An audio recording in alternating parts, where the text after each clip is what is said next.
Welcome to the Explainer. Okay, grab your notebooks because today we are putting on our occult scholar hats to decode something literally mind-bending. We're looking at a pair of modern, incredibly raw texts that, honestly on the surface, might just look like the chaotic diary of an eccentric artist. But as we'll see, we're actually looking at a modern grimoire. We're going to decode the complex mystical journey hidden within these pages, and I promise you, by the end of this explainer, you're going to be looking at the world around you just a little bit differently. I mean, what a hook, right? I'm rioting in code. It grabs you instantly. Our entire thesis for this explainer is that this seemingly erratic string of thoughts, poems, and imagery isn't just some random brain dump. It is a highly structured, hermetic initiation. The author is literally writing, or actually scratch that, they are rioting their way into a totally new spiritual state and leaving these brilliant breadcrumbs of esoteric code for us to follow. All right, let's lay down our base with Section 1, the Modern Grimoire. We are analyzing source materials written by an individual who goes by the name Saint Breven. These texts were composed in Lakewood, Ohio during the spring of 2025. And this geographical anchor is absolutely crucial because it grounds all this lofty, cosmic magic in a very real, gritty, Midwestern urban setting. Which brings us to the first necessary step of any profound mystical journey. Section 2. Purging the conscious self. Look, before you can rebuild a house, you have to tear down the rotting foundation, right? And that is exactly what the first of our two source texts, titled 𝔟𝔯𝔢𝔫, is all about. The painful, messy breaking down of the mundane ego. So what exactly do we mean by the conscious self here? Well, the author presents their conscious self as vulnerable, traumatized, and totally rooted in earthly pain. Notice the deliberate use of the color white. The author repeatedly uses white not just as a color on a page, but as an entire state of being. It's a symbol for a blank canvas, a terrifying vulnerability, and this desperate need to clear space to purge past traumas. They write, "I need to be bare and cleanse my body, cleanse my soul." It's an active, intentional emptying out. The contrast here is just wild. On one hand, we have the gritty, everyday reality of a totally mundane street view in Lakewood, and that is juxtaposed right against the visceral, raw, bleeding internal state of the author, represented in their smeared, almost bodily art. It perfectly captures that intense tension between the physical world the author is just walking through every day and the intense, bloody spiritual purging happening inside of them. Okay, so once the vessel is emptied, you gotta fill it. Let's move to Section 3, Dilemma and True Will. Here, we transition from the purging of 𝔟𝔯𝔢𝔢𝔫 to the second text, titled abraxas. This is where the paradigm shift really happens. The raw, bleeding emotion we just saw. It transforms into hyper-focused hermetic philosophy. Here we see the author's bold, titular image pairing the name Saint Breven directly with the Greek word abraxas. Now, in esoteric traditions, abraxas is a huge deal. It's a mystical word of power, a deity representing the union of literally all dualities, light and dark, good and evil, the whole shebang. By invoking this, the author is signaling a massive awakening. They aren't just a suffering human in Ohio anymore. They are an active scholar and participant in the cosmic game. They are stepping into the realm of 𝔰𝔞𝔦𝔫𝔢𝔢. So, what is 𝔰𝔞𝔦? Let's break it down real quick. In occult philosophy, 𝔰𝔞𝔦, which is Greek for will, is the ultimate driving force of the individual. It's the alignment of your deepest, truest internal desire with cosmic action. The text's ultimate command is starkly summarized as "do your will." In the source material, the author relentlessly repeats the phrase my will, alongside the Greek lettering for 𝔰𝔞𝔦. It becomes the anchor of their entirely new reality. They are literally claiming their divine right to shape their own existence. And then we get this absolute gem of a line. Change vibration, change experience, change within, go without.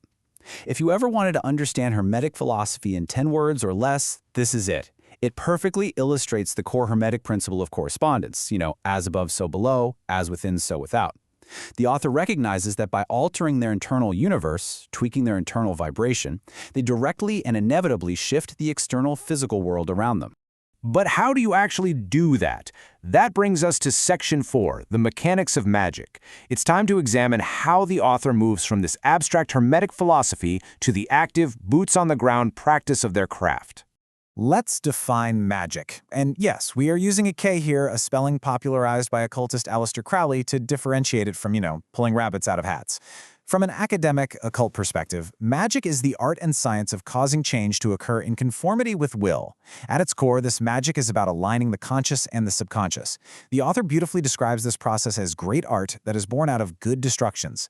They believe true magic requires colliding with chaotic symbols to forge something completely new. This collision between the mundane and the magical is constant. Think about it. A totally mundane number 4 painted on a brick wall sits right alongside a deliberate, hand-drawn esoteric sigil on a textured surface. The author is transforming everyday graffiti and just random street detritus into deliberate, magical tools. They are reading the landscape of Lakewood, Ohio like a mystical text, turning the mundane into the profoundly sacred. Then the mechanics get really intense with incantation. The author descends into these massive blocks of repetitive text. I love you, I love you, I love you, I love you. When you read this repetition in the source material, it forces you to completely shift your reading pace. It becomes incantatory, rhythmic. It operates as a literal trance-inducing spell, completely designed to short-circuit your logical brain and imprint directly onto the subconscious. Let's keep digging deeper. Section 5. Decoding air and water.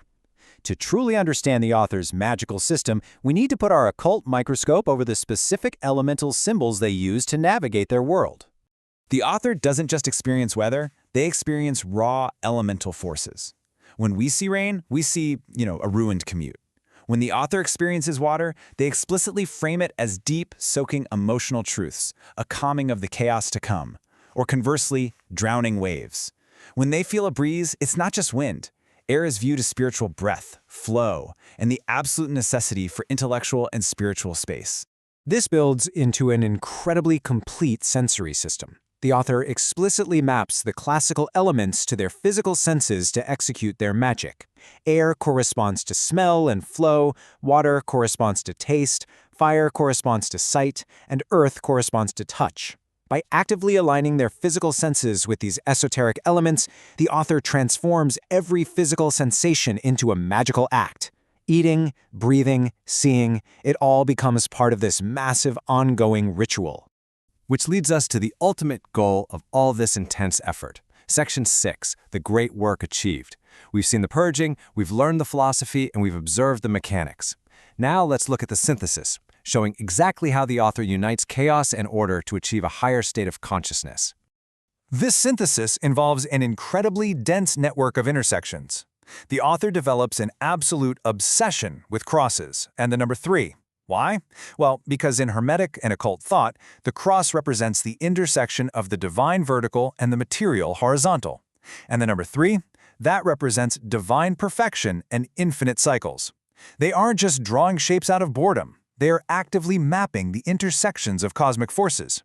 And it all culminates in what is arguably the most famous Hermetic symbol of all time, the Kabbalistic Tree of Life. The author utilizes this specific diagram as their ultimate architectural blueprint. It maps out how different spiritual and cosmic spheres, things like wisdom, mercy, and judgment, interact. The author explicitly notes that the crossings on this tree twist and turn to create active balance. They are using this blueprint to actively balance the extreme internal chaos and external forces we've been tracking this entire time.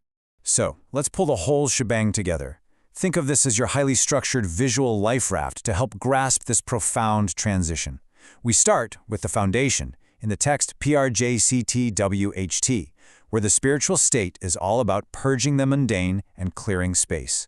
Then we hit the paradigm shift, in the abraxas text, entirely focused on awakening the true will. Finally, we reach the synthesis, the great work, resulting in an active, magical balance. The author has effectively and literally written their way from a state of broken trauma into a state of empowered Hermetic equilibrium. I'm going to leave you with a direct, totally provocative question straight from the author. If the universe is ordered, how could synchronicity just be coincidence? It's a striking thought, isn't it? If we truly accept that our internal will shapes our external reality, as this modern grimoire completely insists, then absolutely nothing is random. The numbers you see painted on a building, the direction of the wind, the repeating numbers on your phone's clock, are they just coincidences, or are they a text waiting to be read?